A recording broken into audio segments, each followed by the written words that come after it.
불살랐더라. 아멘. 아멘. 이스라엘과 베냐민의 이제 마지막 일전이 있죠. 이 일전의 방법은 이스라엘이 이제 베냐민을 깨어서 일부가 유인 작전을 하고, 그리고 기브아 성에 있던 베냐민이 나오면 숨어 있던 복병들이 그 기브아 성에 들어가서 성을 탈취하는 작전입니다. 그런데 이 작전이 잘 되어서 신호를 보내는 거죠. 그래서 성에서 연기를 탁 피어오르면, 자, 우리가 성을 탈취했다.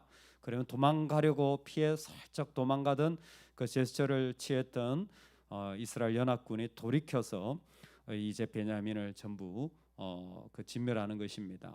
다 죽이는 이 장면을 통하여서 처음에는 연기 신호였는데 오늘 말씀해 보니까 온 성읍의 연기가 하늘에 닿았고 그랬어요. 그러니까 성읍이 전부 다 지금 불타게 되었다라는 것이죠. 그리고 그곳에서 베냐민이 다 죽게 됩니다.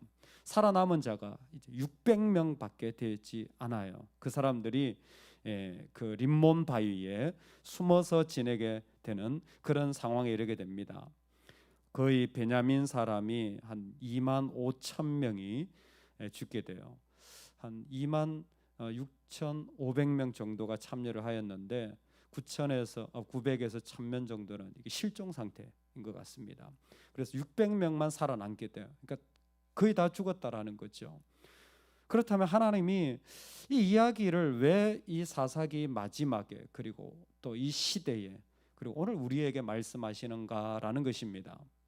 아주 중요한 구절이 있습니다. 48절인데요. 그 600명이 남은 베냐민의 모습을 성경은 이렇게 표현합니다. 이스라엘 사람이 베냐민 자손에게로 돌아와서 온 성읍과 가축과 베냐민 자손에 돌아서 온 성읍과 가축과 만나는 자를 다 칼날로 치고 닥치는 성읍은 모두 다 불살랐더라. 아멘. 뭐 기억나는 거 없으세요? 뭐죠? 헤렘한 거예요. 헤렘. 진멸한 거예요. 그곳에 있는 모든 성읍의 사람들, 가축들, 심지어 성읍까지 다 죽이는 것. 이거 뭐예요? 삼중살이잖아요. 진멸하는 거예요.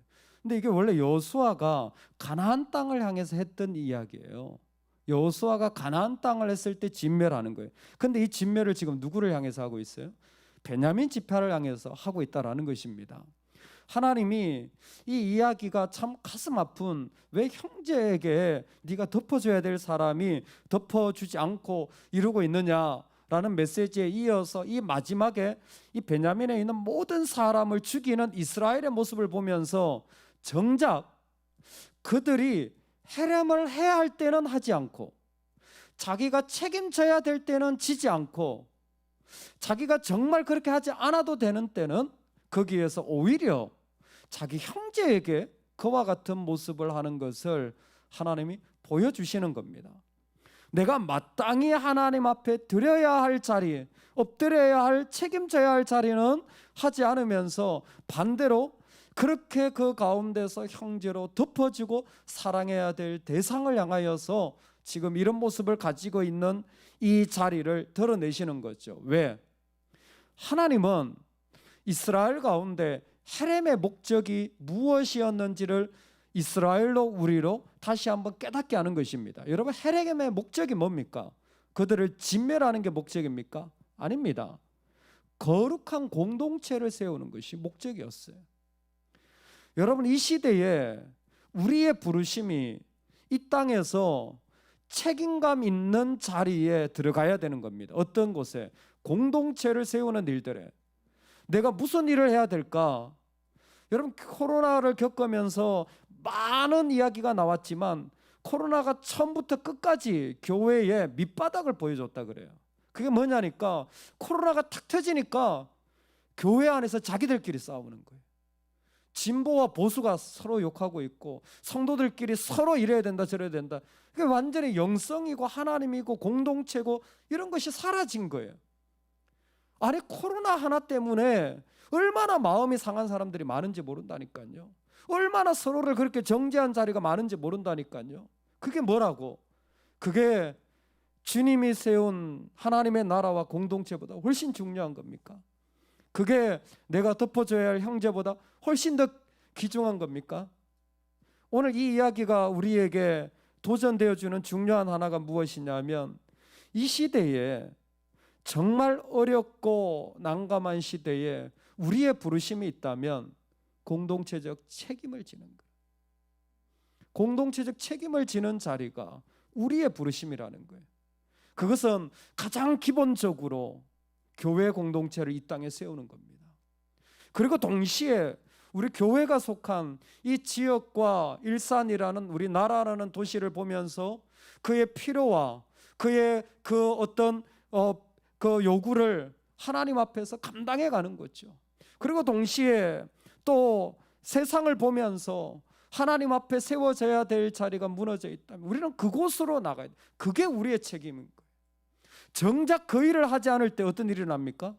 내 형제만 죽이고 있는 거예요. 앞에서 열심히 하는 사람만 뭐라고 하고 있는 거예요. 그 뒷문막 잡고 불량배들처럼 말을 만들어내는 일들을 하고 있는 겁니다. 하나님의 백성이 이 말씀이 너무 중요해요.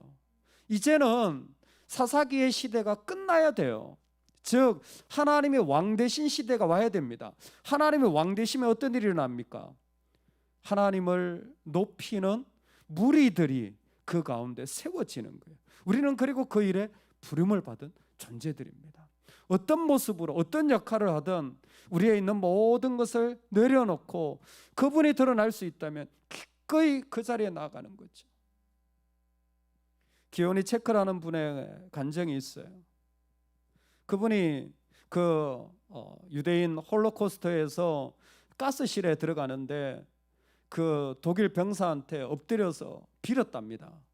그게 홀딱 벗겨진 채로 가스실에 들어가는데 자기는 부인이 있고 아기가 있으니까 자기는 살아야 된다고 막 엎드려서 막 빌었대요. 그럼 안 봐주죠. 근데 자기 뒤에 있던 이름도 모르는 한 사람이 자기를 향하여서, 그 군인을 향하여서, 내가 먼저 어차피 죽을 거니까 내가 먼저 들어갈 테니까 이 사람은 나중에 보내라고. 그래서 군사가, 그 군인이, 독일 군인이 이 사람을 나중에 순서를 바꾼 거예요. 근데 참 역사의 아이러니죠. 이 사람은 산 거예요, 기온이 체크는. 근데 그때 그렇게 먼저 들어간 사람이 남기면서 들어가면서 예수님 잘 믿으시라고, 유대인이면서 아마 복음을 가졌던 사람이었던 거예요. 이름도 모른대요. 그때 왜 예수를 믿어야 하는지를 자신은 정말 경험했다고. 왜? 예수 믿는 사람은 자기가 죽고 밀어내어서 그 사람을 살리는 사람. 그래서 예수 믿어야 된다는 거예요. 내가 살기 위해서 예수 믿기도 한데 나를 죽이고 그 사람을 살려고 밖으로 밀어내기 위하여서 예수 믿어야 된다는 거예요. 여러분, 오늘 우리의 부르심이 그와 같은 부르심일 것 같습니다. 오늘 이 땅에서 정말 우리가 어려움 당할지언정 이 땅의 필요와 이 땅을 향한 하나님의 세워지는 자리가 얼마나 더 소중하게 필요한지 모릅니다. 사실 우리도 교회 공동체가 없다면 어떻게 예배가 있으며 말씀이 있으며 찬양이 있을 수 있으며 기도의 자리조차 어떻게 지켜나가겠습니까? 하나님이 이 공동체를 허락하지 않았다면 얼마나 수없이 흩어졌겠습니까? 그런데 사실 우리만 필요한 게 아니잖아요. 우리가 이 공동체를 통하여서 거룩의 나라를 이 땅에 세워나갈 때 방법은 하나라고 생각합니다. 내 것을 죽이고 밀어내어서 당신이 살 길들이 있다면 기꺼이 나를 내어드리겠습니다. 할렐루야.